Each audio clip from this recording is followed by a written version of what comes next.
Shutterworth.com. Take over.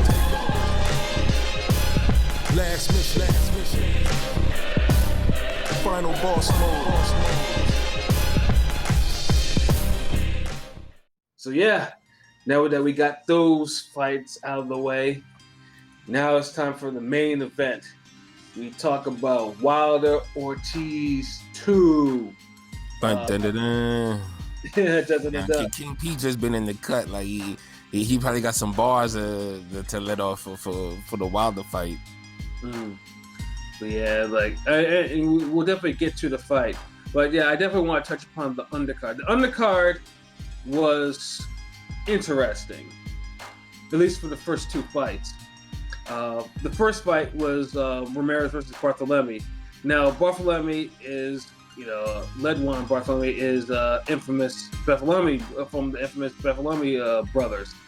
Cubans, point blank, they're not favorites of LB at all. Cuban fighters, especially these brothers. Yeah, if you're not Casamayor, I'll give a pass to Rigan Dial and Prime Gamboa, and after that, it's like, yeah, man. Halfway props to Lara, halfway, Because he's been at least trying to run fades now. Now he's starting to slightly decline as a fighter. Yeah, but all these other guys people be hyping up, I'm just like, nah, I don't see it. Now, and this fight originally was going to be on an FS1 prelim. I think it's probably either before or after Deontay Brothers' fight with the Cruiser. Deontay, I know we'll probably talk about that too. Yeah, we got to speak on that. Yeah. That fight was originally on the FS1. However, the fight that most people were anticipating, Luis Neri versus Emmanuel Rodriguez, Neri pulled some bullshit again with the weight, and it was a bantamweight fight, 118. And we're not surprised anymore. Yeah, he weighed in at 119 and would not try to lose the 1 pound. So Rodriguez, and I understand his position, it's just unfortunate. That even after they offer him money, I guess there's principles in this, there's principalities in this. He didn't want to accept the extra money because he drew his pound of weight, and he didn't even try to lose it.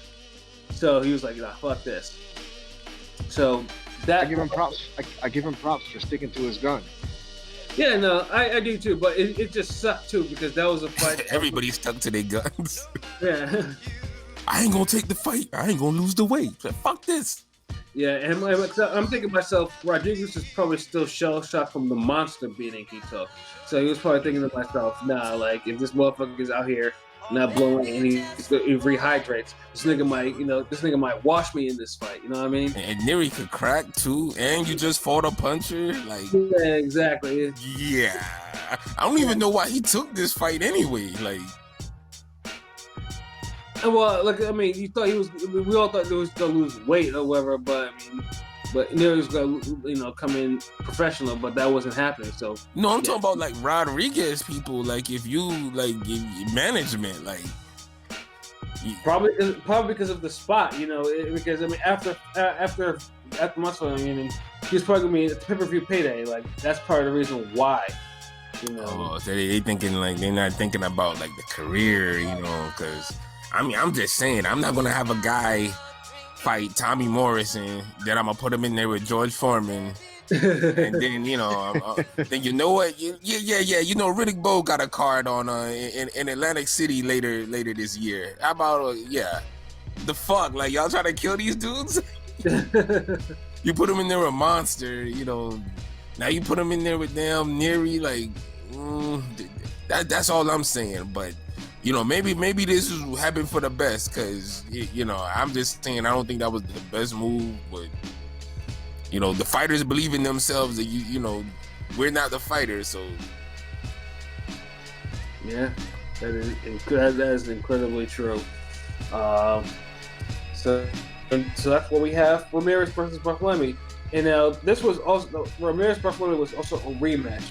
because they had a fight. The first fight was an FS1, and I remember watching this because it was the first fight I ever watched on the FS1 app on my Roku in my room. That's how I remember that shit.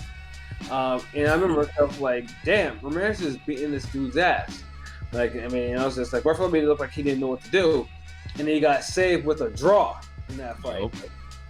And then so Ramirez you could tell that he was waiting for a chance for revenge, and yeah, the Alvarado mentality, like he went at it. Yeah, he did. Like he let so many right hooks, like flush right hooks, bro. Like Bartholomew absorbed like 10 rounds worth of punishment within 4 rounds. Bartholomew was trying to fight back, and he was fouling with the little forearm shit and I hate this damn pushing the guy head down and cheesing off that shit. So when he finally got caught with another good one that sent him out of there, I was like, yes. Yeah, that dirty shit. Nah, I've had that happen to me in real life in sparring. Fuck that shit. I don't feel bad for you after you pull that. Thank you.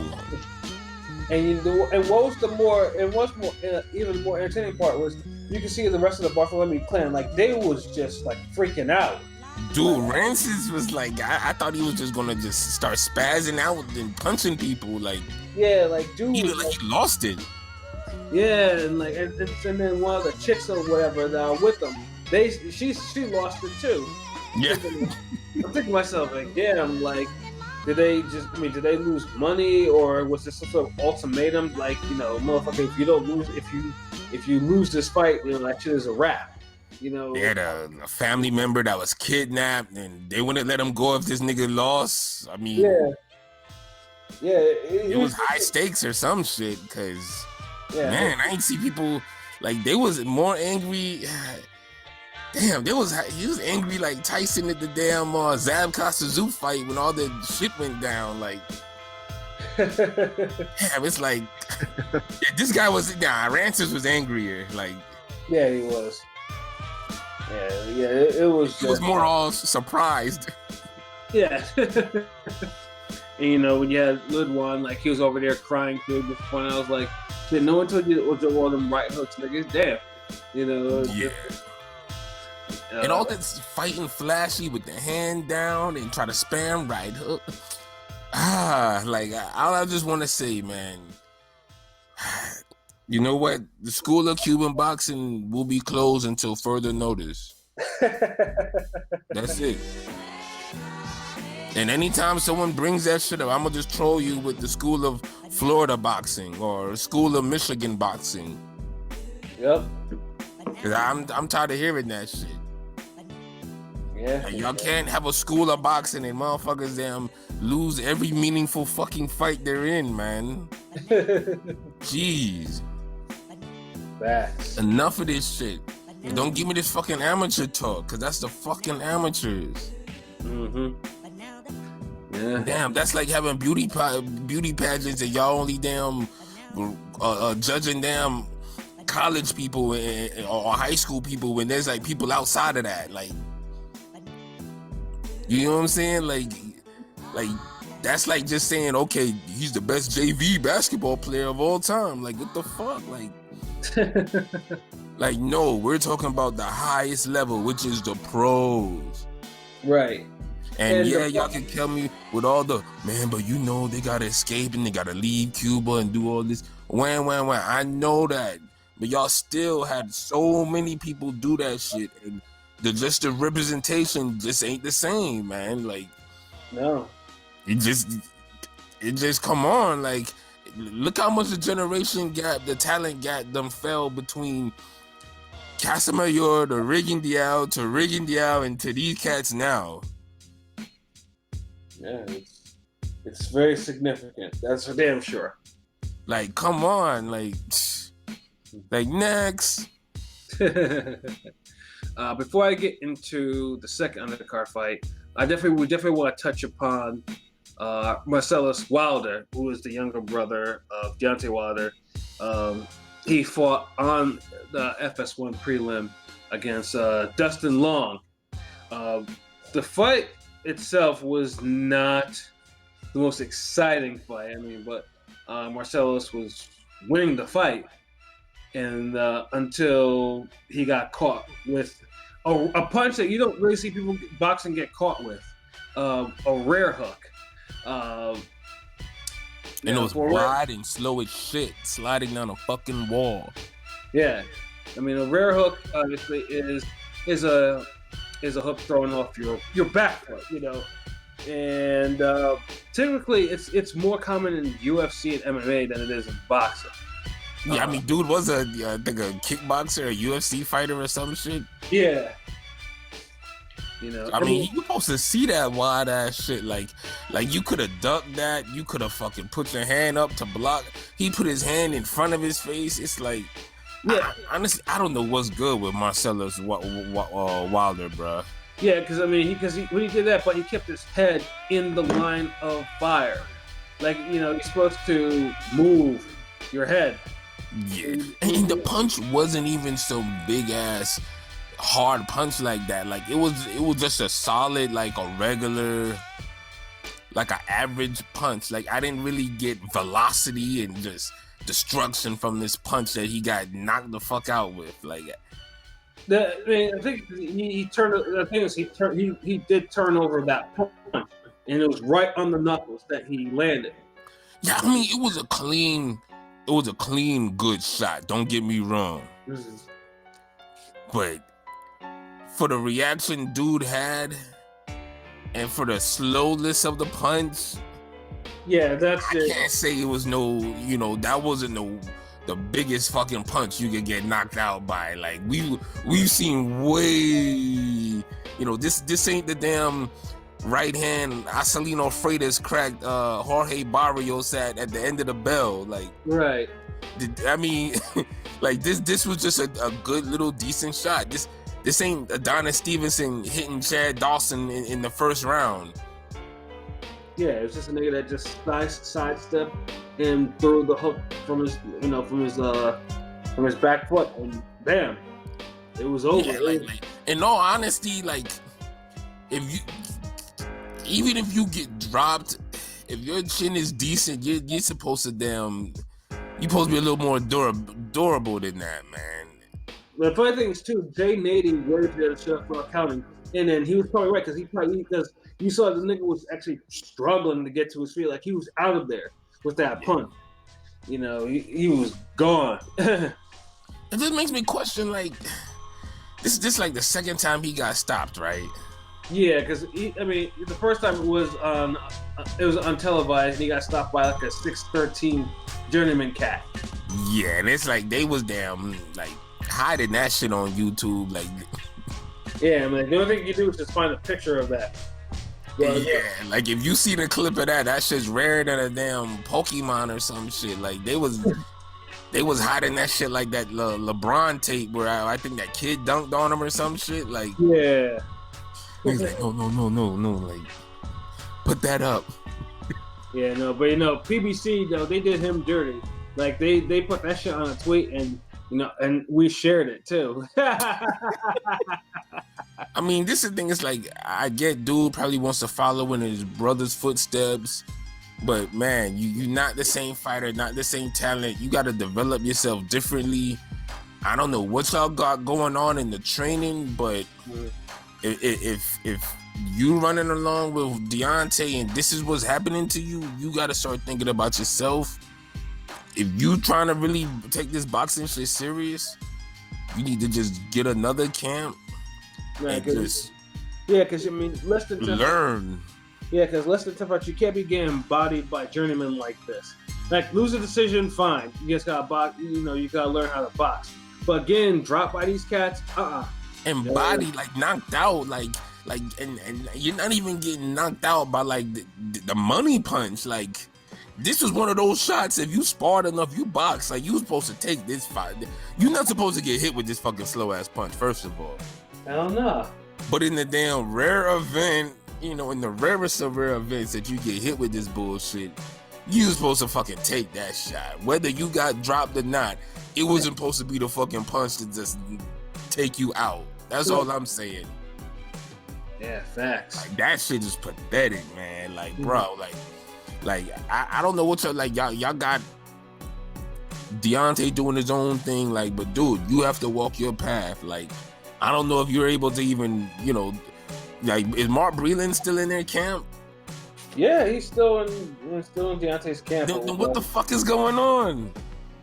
Yeah, I think he was just taking fights and trying to see if he could develop like Deontay did, like try to learn on the job type of shit. But that's not. It's like he in cruiserweight, right? Yeah, he's a cruiserweight. I mean, Deontay was fighting a bunch of cruiserweights at heavyweight for like 30 fights. Yeah. So it's like, come on, it's like, bruh, it's like, and Deontay had that power, so he's taking him out. Like, dude, you're not your brother. Like, won't you develop better boxing skills than him? You might could brag about that, but the power, just no. Like, you getting brain damage in these fucking jobber fights, man. Yeah, exactly. So I mean, dude just has to, whatever he has to, either has to swallow his pride and just have to, like, get a new camp, because he's not gonna surprise. He's not gonna last getting knocked up by Journeyman again, especially before 10 fights. Like he has to do something drastic in order to stick to get, in order to actually do something. Else, just retire. Because boxing is not for him, if that's the case. Yeah, like, damn, you ain't got something else to do. Like, I don't want to see a dude just keep getting,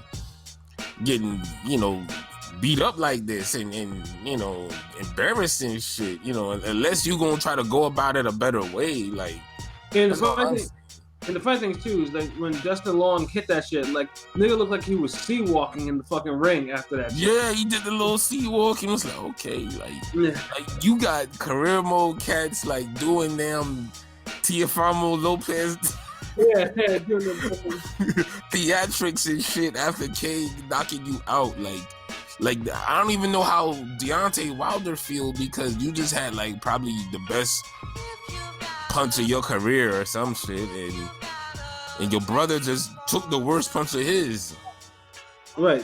All in one night. Like, damn, like, I wonder how the father feels, like the parents, like, right? It's just not like the Monster household where both your kids got into some great fights. One proved himself that he was world class but lost, and the other guy proved he damn Hall of Fame bound. Exactly. So everybody could kind of feel good about themselves, but that Wilder household, I don't know, man. Yeah, man. Mostly, I think the dude is just not focused enough on the job, is what he's doing, and he thinks he's just coasting on his natural ability, whatever that is. Yeah, because I don't see no natural ability, like, bruh, like he couldn't move away from punches. But it's like, I feel like I could train niggas to beat this guy, man. Like, bruh, like, it's not a good look, man. I ain't gonna tell dude retire, but yo, take your shit serious. Either get a new camp, get Mark Breland to the side or something, because it ain't a good look, man. Not at all. Not at all. Health-wise, brand-wise, all of it. Exactly. So yeah, like, we definitely had to touch upon that one, because that was a crazy knockout. And it brings us to our second pay-per-view undercard fight. Brandon Figueroa versus defending his regular super bantamweight title, I believe, against Julio Ceja. Man, that was a war. Yeah, nothing about this fight was regular. Yeah, no, nothing about that fight. Like, they threw them fades. Like I couldn't believe the amount of body shots both of them were taking, especially Figueroa. Now, I know he's trying to market Brandon Figueroa as like some sort of like pretty boy heartthrob, but that motherfucker can fight. Yeah. Yeah, I know. Like he was giving Ceja some work in the early rounds, but Ceja roared back. Yes, he did, especially in the later rounds. Like, damn, that was a good fucking fight, man. Like, that literally stole the show. It really did. Like, Ceja was tenderizing Figueroa. Like, because Brandon Figueroa faded late in the fight. And Seha did not let up. Like he bullied him around and just gave him some more hard body work. Like in combination to the head. Like I mean, it makes me how many clean left hooks and stuff that Figueroa was taking in that fight. It was an outstanding fight. The only thing that ruined that fight to me was the damn PBC draw. but real talk, that fight was so close and so good. Fuck, I hate having to endorse a fucking draw, especially twice in a night, but jeez. I mean, myself... It's warranted. Yeah. No, but PP's right.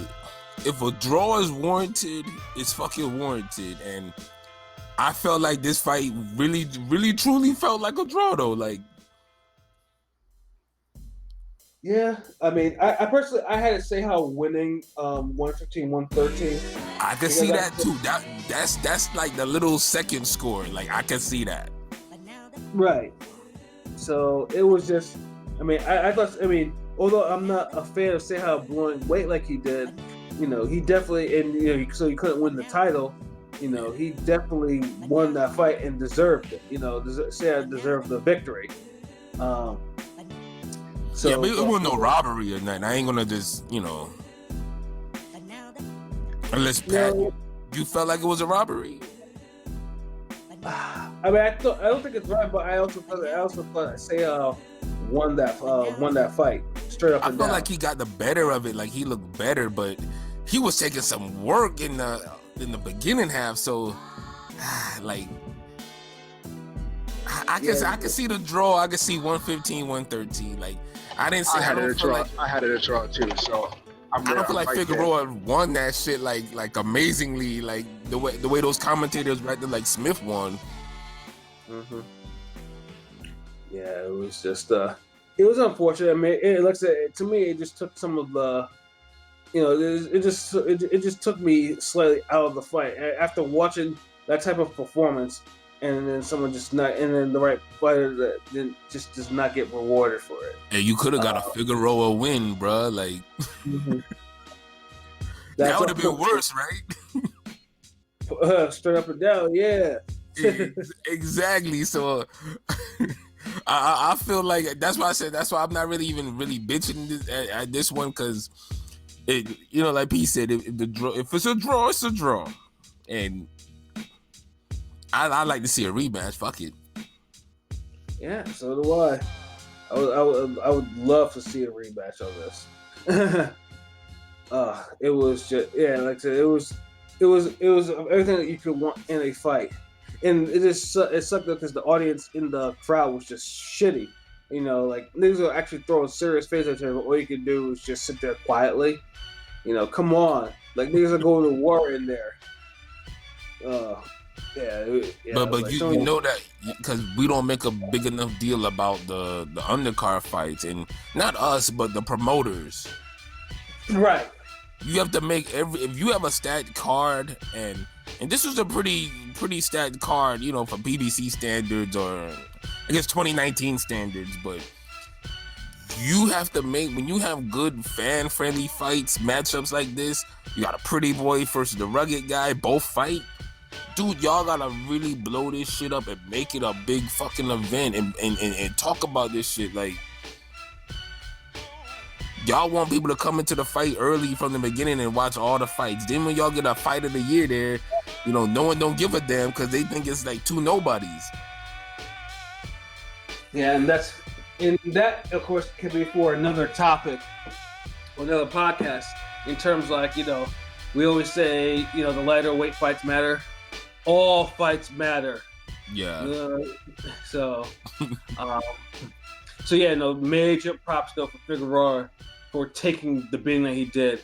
And going forward, I would think Omar Sr. and whoever his brain trust is, along with his father, should really be careful on Figueroa's matchmaking. Because Seha landed a type of punishment that could have gone horribly wrong. Yeah. Because Figueroa hits hard and he has the work rate, but he could never really like. It seemed like he was getting the better of it. Like he had he had the stronger first half. Mm-hmm. But it's like, even though, with that said, it's like he couldn't carry that on, to the second half like that. Like, so that beating he's giving out, like, it wasn't enough to damn prevent the beating he got.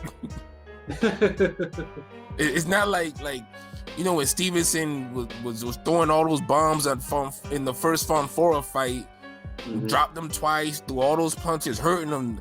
And Fonfora comes back and he drops him once.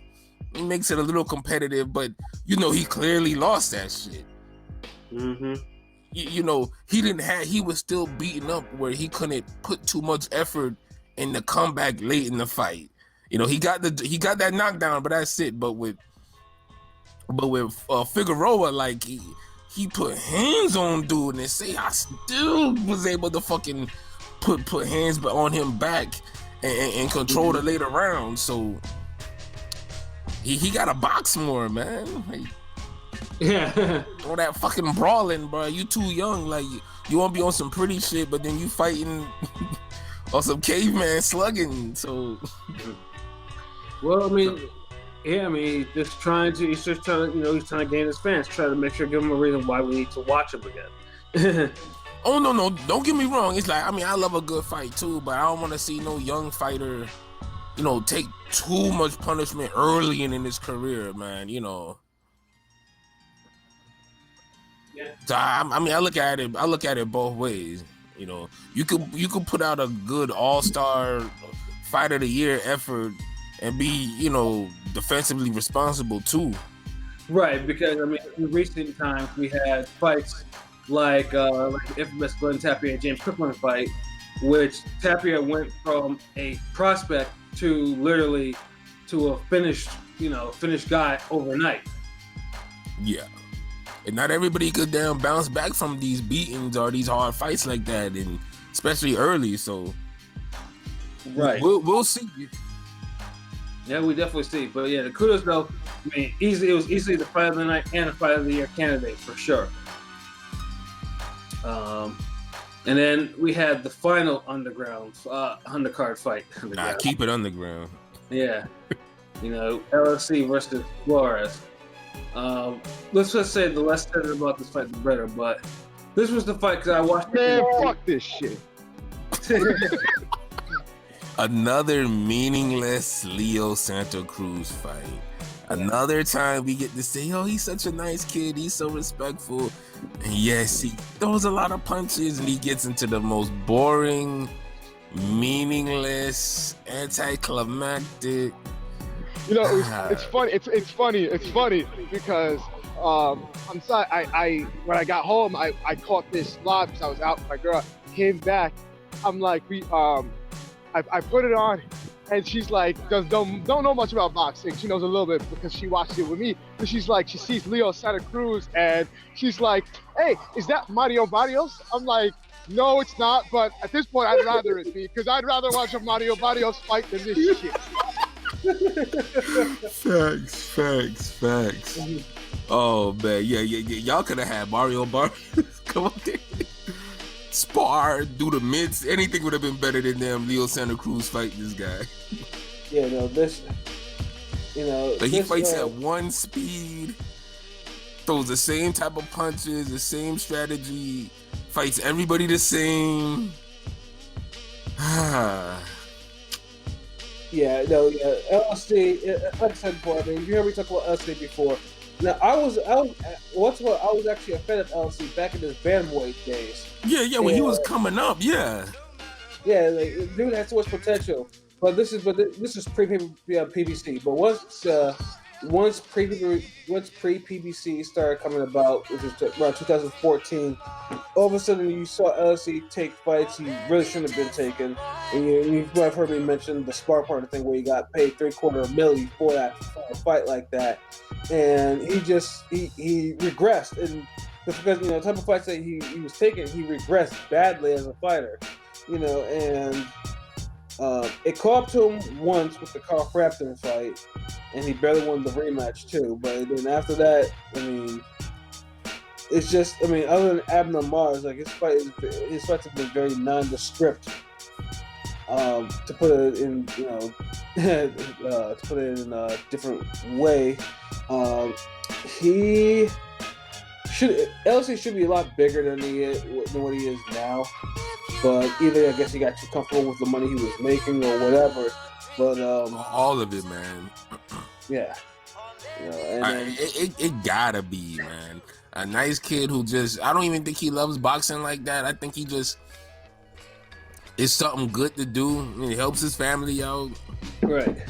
Like, I don't get that fire from him. He's just a nice kid that boxes. Yeah. I don't see, like, I want to be great. Yeah, I think that shit is dead and gone for him. You just have to make sure that he just throws a whole bunch of punches and wins. But yeah, but it's passionless. Yeah, but him and Flores kind of stuck it out. Like, I was in the theater, and this was the fight where you see motherfuckers were getting up to use the bathroom or get a drink. I went up to get one of them basehead icy drinks or whatever, just so I had that sugar myself to keep me awake, because that shit was boring as hell. Like, there are cats that were actually literally falling asleep in the theater during that fight. Flores kept fucking holding. Mm-hmm. I was like, throw hands, because he was holding, because he didn't know what to do with LC's pressure. So it just turned to a chess match of, just boring as fuck. Slowest chess match ever. Like, yeah. Like Leo Santa Cruz is like, there's no intensity. Like, he's just there, and you just seeing like the repeated gifts to him throwing punches, and it's the same 3 punches. Yeah. Yeah, his spinal form is like regressed, and I feel it will be wrong until someone legitimately knocks him off. Yeah, I feel like he's one of those guys who just spoiled on the vine. And it's like, once he gets off the vine and he fight a top level opponent, you see what he could do, you see the potential, but then after that, he goes right back into that rut where his fights are just, it's a Leo Santa Cruz fight. And they try to make him a good co-main, like, they try to build him as a guy, like they have him in the PBC commercials. He's always with Wilder in these commercials and all this shit. He's in the fights. It's just, got him on the Mayweather undercard. All this shit is just, Leo Santa Cruz is not a thing. He's not popping. Just stop. Mm-hmm. I don't want to hear about this dude unless he's fighting Tank or a Russell or anybody with a pulse, man. Exactly. I'll take a third fight with Frampton now. Like, that's how bad it is. Like, real talk. Like, like, it's ridiculous, man. Like, that was the one black eye for the whole fucking card. Yeah, facts. Matter of fact, the whole weekend of boxing. Facts. if you told me which one I could reverse, which is, like, let me see, the choice of making Ryder win the fight with Smith, or Leo Santa Cruz and Flores not fighting that night on that card. It pains me to say this, but I would pick the Leo Santa Cruz not fighting on the card. Yeah, no, I definitely get it. There's no question about that. And I'm picking that over someone I thought won, like, who should have won a fight. Mm-hmm. Oh man, this shit is. That's how bad it is, man. Yeah, it was just a whole bunch of frustration just watching. I couldn't believe, like, I almost clapped because, like, the whole damn fight was over. But but yeah, the LC, he won the fight. He won the WBA super featherweight title, the quote unquote champion version, which hopefully he does get stripped and someone else better fights for it. It's just like. And he called out Russell and Tank afterwards, but let's see if that happens. Right? Yeah. All these viable fights always been around. It's not. It's not. He's just saying that, but it's not going to happen. He's done this before. He's going to call him out and then say, "Oh, it's I fight who my promoters, my managers, put in front of me." Like, he's not. He's just saying that. Yeah, like this is when I could tell you. I always knew that Leo was a clown, because I remember when he was at 122, and so was Rigondeaux, and that fight was like a fight that people were talking about, and he was like after I think it was the Mayweather undercard. So he's like, Rigo, I'm not like, after he won, Rigo, I'm not scared of you. I'm not scared of you. If my managers give me the fight, we'll make it happen. I'm like, oh my, like you just saying, oh, I'm not scared of you, but then you bring up your managers, like, bro. Yeah, it's a contradiction. Clown shit. Yeah, no, LC is what he is right now. I don't think he'll have any more spectacular victories over anyone. And that's the thing. It's like, with all the technical shit, like, you know, when you look at what he's done in the sport, you know, people would say like he's Hall of Fame worthy. Yeah, and he hasn't done Jackson just because he won 4 belts at 4 divisions. And that's what I'm talking about. Now, compare that to a guy like Abner Mares, who back then was getting smoked for everybody. Mm-hmm. Even though Leo Santa Cruz has some wins over him, I can't see him as a greater fighter. Nope. I just can't. Like, not at all. Yeah, straight up and down. Yeah, so the LC fight was a disappointment. It should have been put off the card off GP. yeah. So it brings us to our main event. Deontay Wilder